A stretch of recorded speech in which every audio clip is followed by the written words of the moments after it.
আসন্ন টি-20 বিশ্বকাপে পাকিস্তান অংশগ্রহণ করবে কিনা তা এখনো নিশ্চিত নয়। তবে এসব গুঞ্জন উপেক্ষা করে সহ আয়োজক দেশ শ্রীলঙ্কা ইতিমধ্যে ভারত পাকিস্তান ম্যাচ ঘিরে সর্বোচ্চ নিরাপত্তার প্রস্তুতি নিচ্ছে। পাকিস্তানের টি-20 বিশ্বকাপে অংশগ্রহণ নিয়ে রয়েছে নানা গুঞ্জন। বিশ্বকাপে অংশ নিলেও ভারতের সাথে ম্যাচগুলো বয়কট করতে পারে তারা।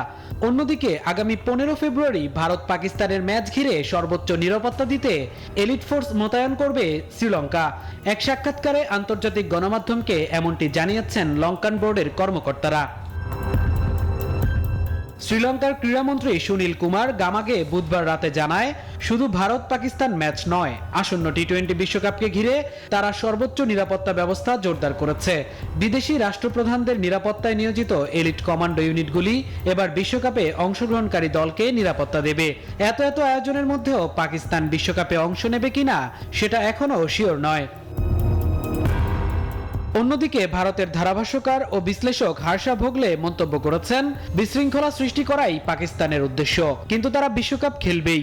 আবার ভারতীয় ক্রিকেটার অজিঙ্কা রাহানে মনে করেন, বিশ্বকাপ বয়কট করার সাহস পাকিস্তানের নেই।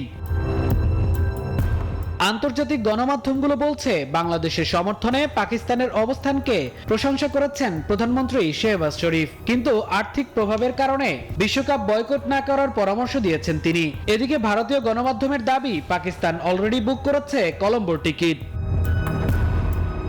জল্পনা কল্পনার অবসান ঘটিয়ে বাংলাদেশ বয়কট করেছে টি-20 বিশ্বকাপ। একই পথে হাঁটছে পাকিস্তানও। শেষমেশ তারা বিশ্বকাপে খেলবে কিনা সেটাই এখন বড় প্রশ্ন। মামুনুর রহমান, নিউজ 24, ঢাকা।